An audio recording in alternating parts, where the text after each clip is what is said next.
Hey guys, well, I'm finally finally making a video on how to make a Google blue line maps, like the famous maps that we've been using to map out our rides so far. So yeah, strangely enough, a lot of people seem to ask how we make our maps. So I'm going to try and show you guys quickly the basics of it. Now you are going to need a few important items to do this. Usually I sit down on a Thursday or Friday arvo and have a couple of beers while I get on the computer and map out a ride, for the weekend ahead. Firstly, what you're going to need is probably like a desktop or a laptop computer, something with a big screen anyway. You could probably manage it on a large tablet computer, but I definitely wouldn't be trying to do it on a mobile phone or anything like that. You will also need a mobile phone to use the maps that you create though, or a tablet, whatever you use on your bike to follow a map. And you'll also need an app on your phone or tablet that can import KML files, because that's what Google Maps exports. You tracks those KML, not GPX, KML files. Okay, so the app I use is called All-in-One Offline Maps. I'll put a link in the description for that. It's an Android app. I'm not sure if they have an Apple version, but if you're an Apple user, you'll have to do your own research, find out what you can import KML files with. Another good thing about All-in-One Offline Maps is you can use satellite maps and you can cache them for offline use, so it will work out in the middle of nowhere with no phone signal, no data signal. All you need is your GPS signal, which you can get anywhere pretty much, outdoors anyway. The All-in-One Offline Maps app is free in itself, but I'm pretty sure you have to pay a small fee inside the app to unlock the feature where you're able to import KML files. Okay, and the third thing you're going to need is some way to get the KML files from your computer's hard drive onto your phone. Probably the easiest way, if you don't have a local area network at home or anything like that, is just email the file to yourself. They're usually not very big, a few kilobytes, so just email them to yourself and you'll be able to get it on your phone. And the last thing you'll need also is a Google account, so whether that's a YouTube account or a Gmail account, it's all a Google account, so you can log into MyMaps with those credentials. Alright, so guys, I'm going to try and make this video as quick as possible. I just want to get the pertinent points out there. I'm going to make a real quick basic map. It's not going to be anything too fancy, so let's get right into it. Alright, open up Chrome or Firefox or Internet Explorer or whatever you use on your computer to look at the internet. You're going to type into the address bar mymaps.google.com. Okay, so once you're logged into your Google account, on the MyMaps page, we're going to click on Create a New Map in the top left there and wait for it to do its thing. Okay, and there we see a blank map. So what I'm going to immediately do to start with is click on this base map, drop down box over here and change it to satellite. Okay, alright, so I'm going to zoom into the area that I want to make a map of. Alright, say I want to get from around Gympie somewhere to Kalula Cove. Well, I don't want to take the main road. What we're going to do is this little toolbar up here, we're going to click on Add Directions. Okay, that's going to bring up a new layer on that box there on the left. For the A, you need to type in the name of the street. Okay, let's just say this Lily's Road here. I'll type that in. Lily's Road, Gympie. Okay, so that's going to take us from there. And then B, you want to go to your endpoint where you want to end up. So let's just say. So unfortunately with this way of doing a map, you can't just click on the map to select your start and end points. You have to type in the name of the street, I think. Someone may be able to correct me on that, but I'm pretty sure that's the deal. Okay, let's just say we want to go to here, Kalula Mitre 10. So I'll just type that in into the B box.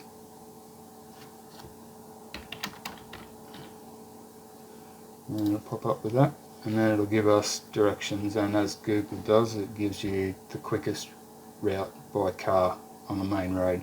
So we don't want to do that, obviously, we already know the way. what we want to do is say maybe go down through here, down through the Mother Mountain rock pools and have a look at that on the way. Go through this Wyndham National Park, take some back roads. Maybe we'll even go through Talara State Forest there for something different. So what we'll do first is you want to make sure that your blue line is highlighted. So if you click on it and highlight it, that means when you hover over it you'll get a little white dot. Okay, so what you want to do is sort of zoom in to a zoom level on a map where the tracks that you want to take are actually visible. If you see here, these tracks through this area are visible right now. If I zoom out one layer or one zoom level, they're not there anymore. So it makes it a lot easier if you can actually see the tracks that you want to drag the blue line onto. Okay, so I'll just click on the line somewhere here where there's a white dot, and I'll just drag it down, drag to the edge of the map if you're too far away. Alright, and we'll just place it, say, right there on that track. So what that's done is included that point on the track. So it's from that point it's taken the quickest route back to the main road and back to your destination, which is okay. We don't have to worry about that right now. What we're going to keep doing is modifying the track. So we'll just click here somewhere to drag the line over this way.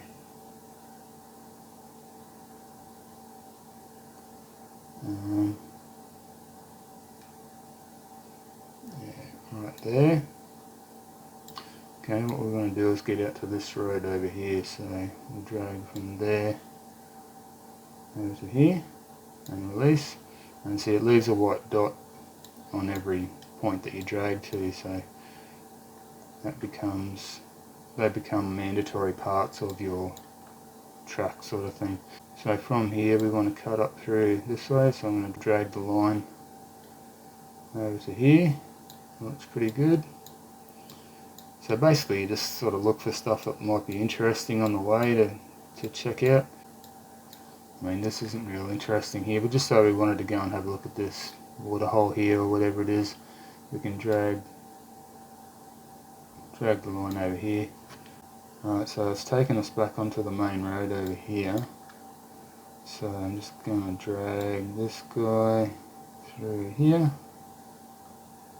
somewhere. It keeps wanting to take you back onto the main road, but that's alright. We've got unlimited dots. We can put the white dots wherever we like.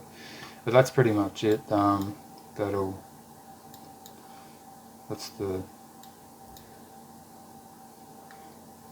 That's close enough to our destination there now. So as I said, you can add in little bits. If you wanted to go over here and have a look at this, and drag a dot over to there.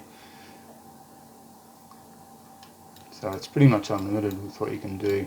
And if you wanted to take a different route basically to get home again, you just do the same thing again. You just make your ending point here the new start point, and back to home again, and then just drag the line onto a different set of tracks wherever you like. Once you get a little bit of practice at it, it is very easy to do. I'll just show you guys how to make points of interest along the way. So over here in that left box there, you already had an untitled layer there, so this bottom layer is your track. This untitled layer here is empty at the moment, so what we're going to do is click onto that, and we're going to add a marker. So this is our little waterhole here.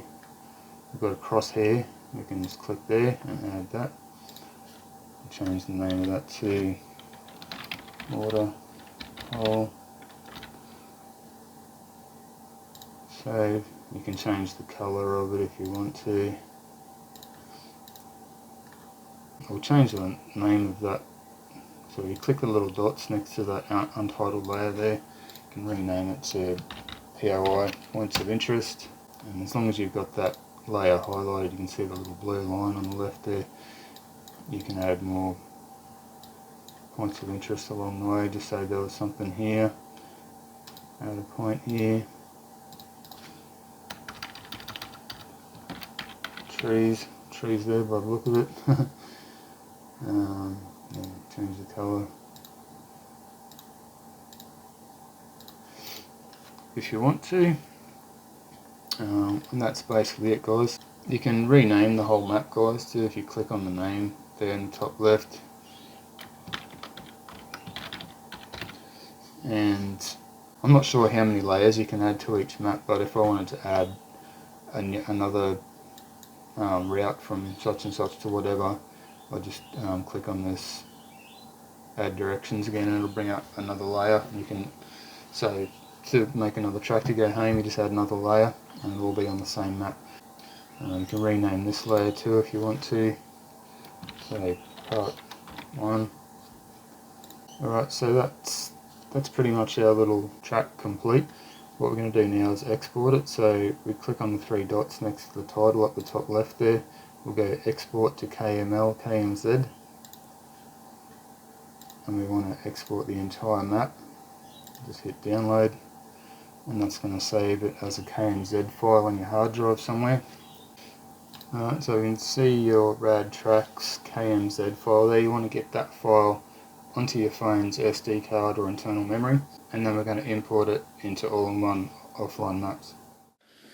Alright guys, so we have installed all-in-one offline maps onto our phone. We've opened it up.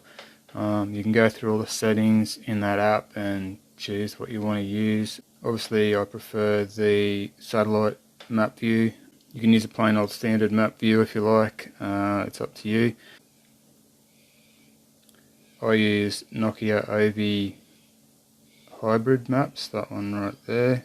It has satellite view which can be cached, and also has place names and street names and everything.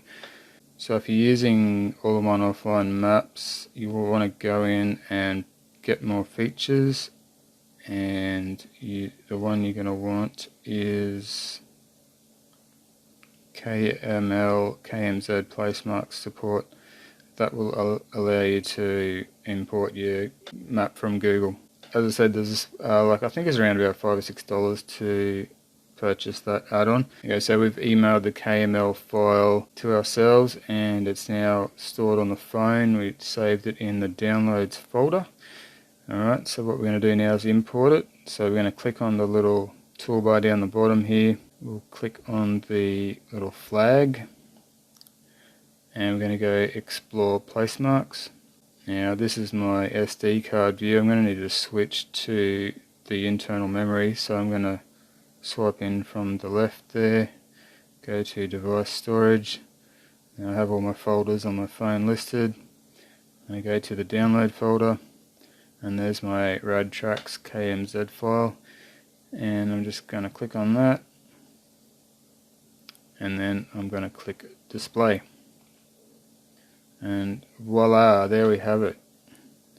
It's our complete blue line map, including our place marks, the waterhole and the trees. So you know, we can zoom in.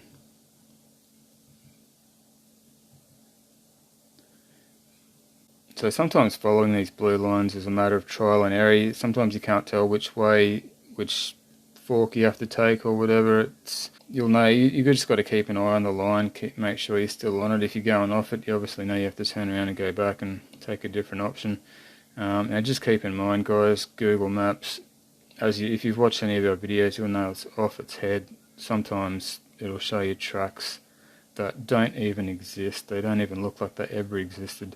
So take everything Google says with a grain of salt. Usually you can find another way around, so it's not a big deal. But that's basically it, guys. That's how we create our blue line maps.